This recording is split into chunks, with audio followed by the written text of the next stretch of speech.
Kuya Rizal. Pakihamok, sir.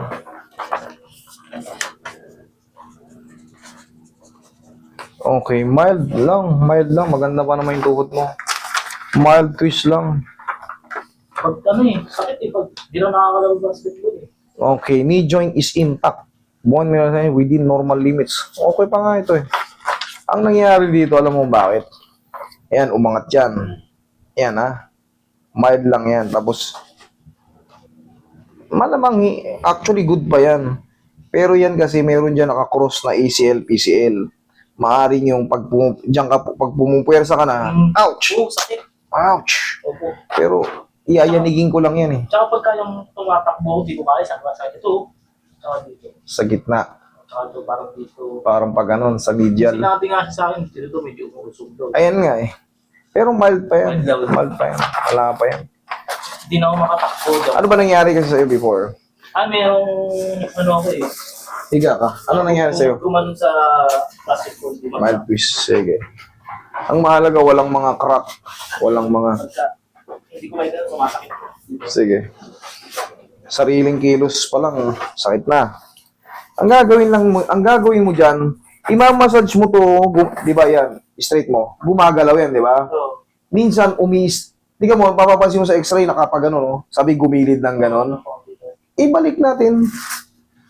Oh. sakit ba? Hindi. Hindi masakit. Oh. Ayan na. Pansin mo, ginagalaw ko na. Oh, hindi masakit yan. Pagka kasi yan, hindi nyo hinahapos yung tuhod nyo,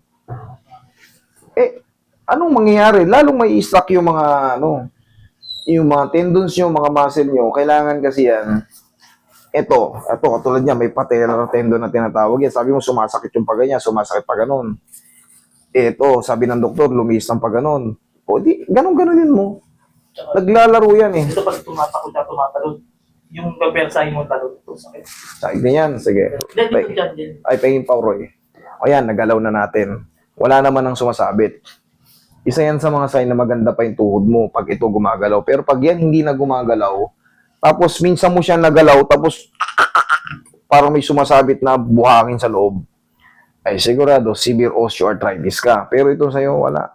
Maganda pa to. Napilipit lang to. Ito, isa pa to nagpapilipit ito. Kasi gumanon.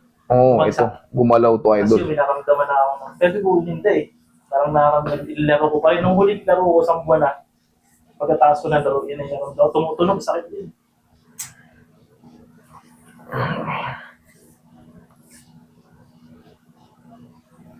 Kulang lang yan sa pectus. Pectus camatis. Hindi naman masakit to. Ang masakit sa tuhod, pag yun namamaga pa. Kunyari, napilay ka kahapon, dinala mo ito, kinabukasan, tapos 1 to 3 days, naku po. Kahit nga hangin lang ng electric pan masakit na eh. Pero kung ito ay napalipas mo na ng mga 1 linggo, masakit man siya, pero hindi na, kaya nang lamasin. Kasi pag yung kinabukasan, sakit. Kailangan ipahingan nyo muna yung sarili nyo. Kung mahina ang pain toleration nyo, magpa-check up kayo para mabigyan kayo ng pain reliever. Para kahit pa paano, ma-relieve kayo. Kung mahina ang pain toleration nyo, pero kung okay naman kayo sa mga pakirot-kirot, kayang-kaya nyo naman, wag na.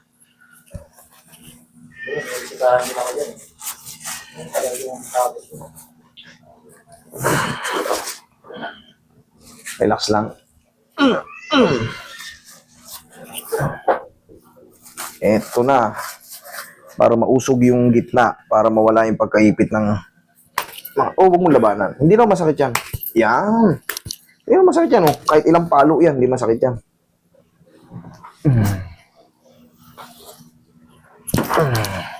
Dapa. Pipilipitin ko ng konti yung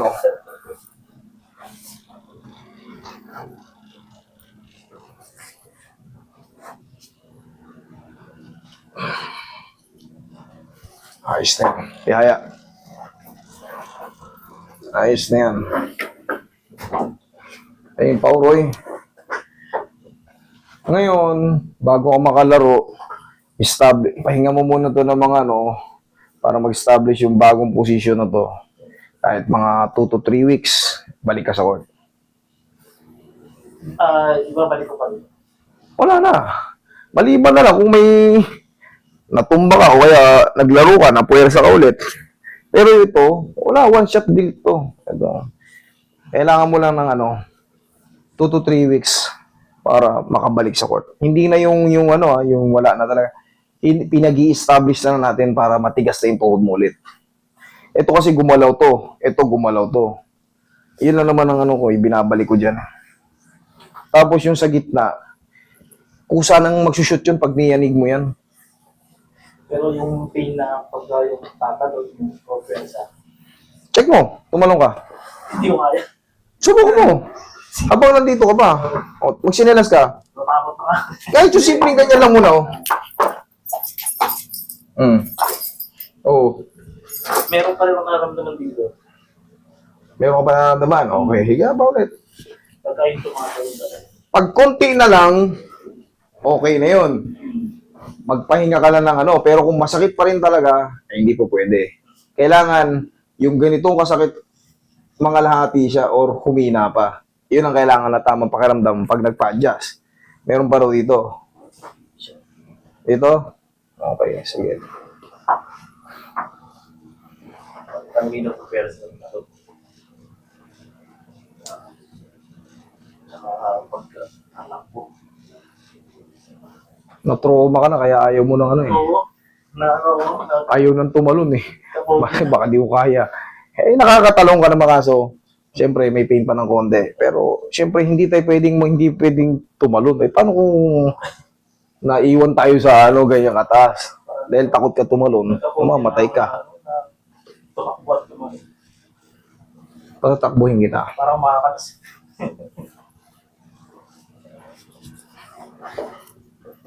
Tiis lang ha, relax lang. Hindi naman masakit yan eh.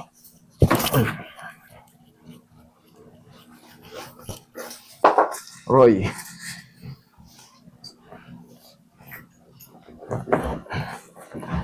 Testing. Oh, parang kang tumatakbo rin yun. Sige, sinelas ka na maayos. Oh. Oh. Ay, oh. Diba mo? Supporter. Yes, tapos 2 to 3 weeks. Okay? Pahinga muna. Tapos, wala na, balik ka na sa work. Okay, kita mo naman. Sabi ko sa'yo. Nakakot ka lang eh. Phobia pa. Thank you, thank you. Na-trauma